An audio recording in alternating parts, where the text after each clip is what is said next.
வணக்கம். தின செய்திகள். முதலில் தலைப்புச் செய்திகள். ரத்தினபுரியில் தமிழ் குடும்பங்கள் தாக்கப்பட்ட விடயம் பிரதமரின் கவனத்திற்கு. பிரதி அமைச்சர்கள் 4 பதில் அமைச்சர்களாக நியமனம். நல்லிணக்க ஆணைக்குழு வடக்கில் இன்று இறுதி அமர்வு.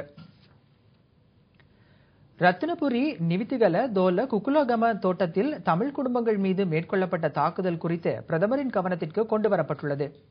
தமிழ் மக்கள் மீதான இந்த தாக்குதல் நாட்டில் மீண்டும் சிங்கள தமிழ் மக்களிடையே கசப்புணர்வை ஏற்படுத்தும் என இலங்கை தொழிலாளர் ஐக்கிய முன்னணியின் தலைவரும் மத்திய மாகாண சபை உறுப்பினருமான எஸ். சதாசிவம் தெரிவிக்கின்றார். இது தொடர்பில் பிரதமரும் பதில் பாதுகாப்பு அமைச்சருமான திமு ஜெயரத்னவின் கவனத்திற்கு கொண்டுவரப்பட்டுள்ளதாகவும் அவர் தெரிவிக்கின்றார். நிவித்திகளை பகுதியிலே கடந்த 2 தினங்களுக்கு முன்பு நடந்த ஒரு சம்பவம் இந்த நாட்டிலே மறுபடியும் இந்த தமிழ் சிங்கள மக்களுக்குள்ளே ஒரு கசப்பான உறவை ஏற்படுத்துவது போல தெரிகின்றது. ஏனென்றால் இந்த ஒரு சிறிய தனிப்பட்ட பிரச்சனைக்கு ஏற்பட்ட ஒரு கலவரம் அங்குள்ள வாழ்ந்த தோட்டத்திலே இருந்த பல மக்கள் இன்று அனாதைகளாக அகதிகளாக இருக்கிற அளவுக்கு காடையர்கள் தன் கைகளை உயர்த்தி அங்கு மிகவும் மோசமான வீடுகளை எரித்து மோசம் பண்ணி இருக்கின்றார்கள். இதை எக்காரணத்து கொண்டும் பார்த்து கொண்டு இருக்க முடியாது. இதன் சம்பந்தமாக உடனடியான சரியான நடவடிக்கை எடுக்கும்படி நான் நேற்று பிரதமர் அவர்களை தொலைபேசி மூலம் தொடர்பு கொண்டு உடனடியாக இப்படிப்பட்ட நிலைமை எதிர்காலத்தில் ஏற்படக்கூடாது, இது ஒரு கசப்பான தன்மை, இது தமிழ் சிங்கள மக்களுக்குள்ளே இருக்கின்ற உறவை முறிக்கின்ற ஒரு நிலைமை என்று பிரதமருக்கு எடுத்து கூறினேன். உடனடியாக பிரதமர் அதற்கு நடவடிக்கை எடுப்பதாக எனக்கு உறுதியளித்திருக்கின்றார். இதேவேளை நிவித்திகல தோல்ல குக்குலேகம தோட்ட தொழிலாளர்களுக்கு உரிய பாதுகாப்பு வழங்குமாறு பாராளுமன்ற உறுப்பினர் பி. திகாம்பரம் வேண்டுகோள் விடுத்துள்ளார். தோல்ல குக்குலேகம தோட்ட தொழிலாளர்களின் பாதுகாப்பினை உறுதிப்படுத்துமாறு நிவித்திகல போலீஸ் நிலைய பொறுப்பதிகாரியுடன் தொடர்பு கொண்டு வேண்டுகோள் விடுத்துள்ளதாக பாராளுமன்ற உறுப்பினர் பி. திகாம்பரம் தெரிவித்தார்.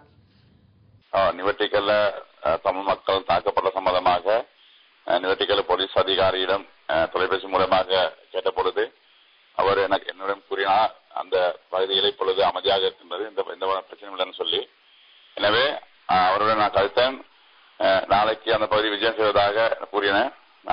இதற்காக நாளைக்கு அந்த பகுதிக்கு விஜயம் செய்து மக்களை சந்திக்க இருக்கின்றேன். ஐக்கிய நாடுகளின் 65வது பொதுச்சபை கூட்டத்தில் கலந்து கொள்ள அரசாங்கத்தின் 4 அமைச்சர்கள் சென்றுள்ளதனால் அவர்களுக்கு பதிலாக பிரதி அமைச்சர்கள் 4 பதில் அமைச்சர்களாக நியமிக்கப்பட்டுள்ளனர். இவர்களுக்கான நியமன கடிதங்கள் பிரதமர் காரியாலயத்தில் வைத்து இன்று கையளிக்கப்பட்டன. இதன்படி பிரதி அமைச்சர் டிலான் பெரேரா அரச நிர்வாக மற்றும் உள்நாட்டு அலுவல்கள் பதில் அமைச்சராகவும், நீர்ப்பாசன மற்றும் நீர் முகாமைத்துவ பதில் அமைச்சராக பிரதி அமைச்சர் எஸ். எம். சந்திரசேனவும் நியமிக்கப்பட்டுள்ளனர். சிறு கைத்தொழில் அபிவிருத்தி பதில் அமைச்சராக வீரகுமார திசாநாயக்கவும், வெளிவிவகார பதில் அமைச்சராக கீதாஞ்சன குணவர்தனவும் நியமிக்கப்பட்டுள்ளனர். அரசாங்கத்தின் முக்கிய அமைச்சர்களான GL பீரிஸ், ஜான் செனவிரத்ன, நிமல் சிறிபால டிசில்வா மற்றும் டக்ளஸ் தேவானந்தா ஆகியோர் ஐக்கிய நாடுகளின் பொதுச்சபை கூட்டத்தில் கலந்து கொள்ளவென நியூயார்க் சென்றுள்ளமை குறிப்பிடத்தக்கது. படிப்பினைகள் மற்றும் நல்லிணக்க ஆணைக்குழுவின் வடபகுதிக்கான இறுதி அமர்வுகள் இன்று இடம்பெறவுள்ளன. இந்த ஆணைக்குழு இன்று முல்லைத்தீவில் 2 அமர்வுகளை நடத்தவுள்ளது. பொகவந்தலாவை கம்பியன் மேற்பிரிவைச் சேர்ந்த சுமார் 400 தொழிலாளர்கள் இன்று காலை வேலைநிறுத்த போராட்டத்தில் ஈடுபட்டனர். பெண் தொழிலாளர்களை கண்காணிப்பதற்கு பெண் கண்காணிப்பாளர்களை நியமிக்க கோரியே இந்த வேலைநிறுத்தம் மேற்கொள்ளப்பட்டுள்ளது. பொகவந்தலாவ கம்பியன் மேற்பிரிவைச் சேர்ந்த ஆண் கண்காணி ஒருவரால் பாலியல் துஷ்பிரயோகத்திற்கு உட்படுத்தப்பட்ட பெண் தொழிலாளி கர்ப்பமான நிலையில் நாவலப்பிட்டி வைத்தியசாலையில் அனுமதிக்கப்பட்டுள்ளார். இந்த சம்பவத்துடன் தொடர்புடைய கண்காணி ஏற்கனவே 2 பிள்ளைகளின் தந்தை என தெரிய வந்துள்ளது. எனவே குற்றம் செய்த நபரை தோட்ட நிர்வாகம் பணியிலிருந்து நீக்க வேண்டும் என்பதை தொழிலாளர்கள் வலியுறுத்தியுள்ளனர். சம்பவம் தொடர்பில் பொகவந்தலாவ போலீஸ் நிலையத்தில் முறைப்பாடு தெரிவிக்கப்பட்டுள்ளதாகவும், தோட்ட தொழிலாளர்களின் கோரிக்கை தொடர்பில் கம்பியன் தோட்ட நிர்வாகம் நடவடிக்கை எடுத்து வருவதாகவும் தெரிவிக்கப்படுகிறது. புத்தளம் மாவட்ட அபிவிருத்தி குழு கூட்டம் புத்தளம் மாவட்ட செயலகத்தில் இடம்பெற்றது. பொருளாதார அபிவிருத்தி அமைச்சர் பாசில் ராஜபக்ஷ தலைமையில் இடம்பெற்ற இந்த கூட்டத்தில் அமைச்சர்களான ஜான்சன் பெர்னாண்டோ, மில்ராய் பெர்னாண்டோ உட்பட பிரதி அமைச்சர்கள், புத்தளம் மாவட்ட அமைச்சர்கள், பாராளுமன்ற உறுப்பினர்கள், திணைக்கள அதிகாரிகள், அரசு அதிகாரிகள் பலரும் கலந்து கொண்டார்கள். புத்தளம் மாவட்டத்தின் அபிவிருத்திக்காக 728 மில்லியன் ரூபாய் ஒதுக்கப்பட்டுள்ளதாக அமைச்சர் பாசில் ராஜபக்ஷ தெரிவித்தார். இதன் மூலம் விவசாயத்துறை, மின் வசதிகள், நீர்ப்பாசனத்துறை மற்றும் சுற்றுலாத்துறை என்பன அபிவிருத்தி செய்யப்படும் எனவும் அமைச்சர் குறிப்பிட்டார். இங்கு தொடர்ந்து உரையாற்றிய அமைச்சர், மாவட்டத்தின் துரித அபிவிருத்திக்கு அதிகாரிகள் அர்ப்பணிப்புடன் செயற்பட வேண்டும். நாட்டில் தற்போது சமாதான சூழல் ஏற்பட்டுள்ள நிலையில் முழு நாட்டையும் துரித கதியில் அபிவிருத்தி செய்வதற்காக மஹிந்த சிந்தனை வேலை திட்டத்தின் கீழ் பாரிய நிதி ஒதுக்கீடுகள் ஒவ்வொரு மாவட்டத்திற்கும் மேற்கொள்ளப்படுகின்றன. புதிய விடயங்களில் கவனம் செலுத்தி தாங்கள் உற்பத்திகளை அதிகரிப்பதற்கு முயற்சிக்க வேண்டும். அதற்காக விவசாய அமைச்சினூடாக முழு ஒத்துழைப்புகளையும் பெற்றுக் கொடுக்க தயாராக உள்ளோம் என்று அமைச்சர் குறிப்பிட்டார். தவறுதலான வெடி விபத்துக்குள்ளாகி நிர்மூலமான மட்டக்களப்பு கரடினாறு போலீஸ் நிலையத்தின் சேவைகள் இன்று ஆரம்பமாகின. மட்டக்களப்பு கரடினாறு போலீஸ் நிலையத்தின் புதிய கட்டடம் பழைய போலீஸ் நிலையம் இருந்த இடத்திற்கு அருகில் நேற்று திறந்து வைக்கப்பட்டது. இதேவேளை கரடினாறு வெடிப்பு சம்பவத்தில் காயமடைந்து மட்டக்களப்பு போதனா வைத்தியசாலையில் சிகிச்சை பெற்று வந்த 19 போலீசாரில் 13 பேர் நேற்று கொழும்புக்கு மாற்றப்பட்டுள்ளனர். மட்டக்களப்பு போதனா வைத்தியசாலையில் இருந்து நேற்று பிற்பகல் 6 ஆம்புலன்ஸ் வண்டிகளில் இவர்கள் கொழும்பிற்கு கொண்டு வரப்பட்டனர். இவ்வாறு அழைத்து வரப்பட்டவர்கள் நாரகம்பிட்டி போலீஸ் வைத்தியசாலையில் சிகிச்சை பெற்று வருவதாக மட்டக்களப்பு மாவட்ட போலீஸ் தலைமை அதிகாரி நில்புல் சோமசிங்க தெரிவித்தார்.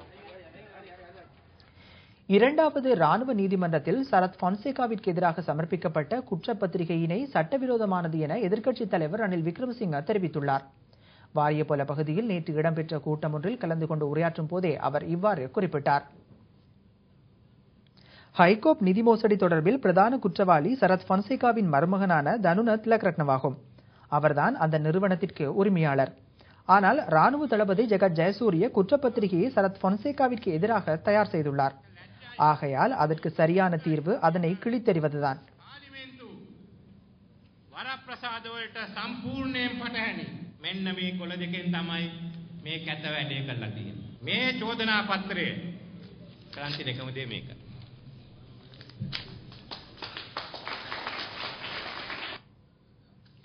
புத்தளம் மாவட்டத்தின் கல்பட்டி பிரதேச செயலக பிரிவில் வசிக்கும் வறிய குடும்பங்களைச் சேர்ந்த 294 குடும்பங்களுக்கு உலக வங்கி நிதியில் வீடுகள் அமைப்பதற்கு முதற்கட்ட காசோலை வழங்கும் நிகழ்வு கல்பட்டி சியாப் மண்டபத்தில் இடம்பெற்றது.